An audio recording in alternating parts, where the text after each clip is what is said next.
Ir-rispons tal-Unjoni Ewropea għall-aħħar kriżi marbuta mal-immigrazzjoni irregolari huwa pjan ibbażat fuq 10 proposti.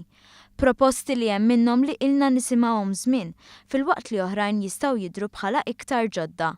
Fuq kollox jidher li fl-Unjoni Ewropea jeżisti qbil li dawn l-10 punti għandhom ikunu triq il-qudiem. Xi ħaġa li għandhom jikkonfermaw il-mexxejja tal-pajjiżi membri meta nhar il-ħamis jiltaqgħu għal laqgħa straordinarja fi Brussell. Il-Kummissarju Ewropew għall-Immigrazzjoni Dimitris Avramopoulos sostna li l-10 punti se jgħinu biex issir differenza fil-Mediterran. L-ewwel punt hu li jissaħħu l-operazzjonijiet ta' Triton u Poseidon permezz tal-lokazzjoni tiżjed riżorsi u iktar finanzi. Qed ikun propost li jkun hemm sistema konġunta biex jinqerdu d-dgħajjes li jużaw it-traffikanti.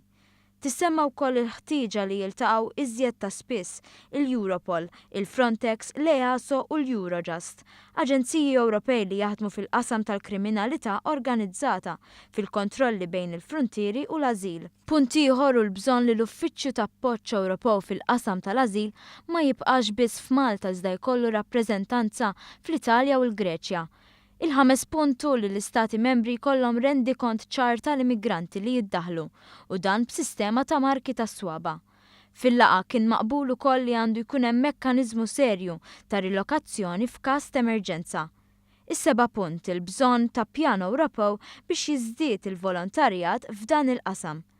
Proposta oħra hi li l-Frontex tistabilixxi pjan ġdid biex l-immigranti jintbagħtu lura, dan bil-koordinazzjoni tal-pajjiżi membri. Punt kruċjali ieħor hu l-bżonn ta' ħidma mal-pajjiżi ġirien tal-Libja. Dan fil-waqt li jissaħħu l-proġetti li l-Unjoni Ewropea għandha fin-Niġerja. U fl-aħħar nett il-bżonn li uffiċjali tal-immigrazzjoni jkunu preżenti f'pajjiżi inqas żviluppati.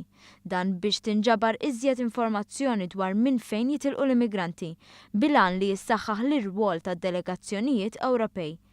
Il-Kummissarju Ewropew għall-Affarijiet Barranin Federica Mogherini sostniet li dawn il-linji gwida huma simbolu ċar li l-kwistjoni tal-immigrazzjoni issa ġiet rikonoxxuta bħala problema Ewropea. Finally, gives the idea of a new sense of urgency, a new sense of political will from the European Union side to tackle the issue of migration and the trafficking and smuggling of people across the Mediterranean.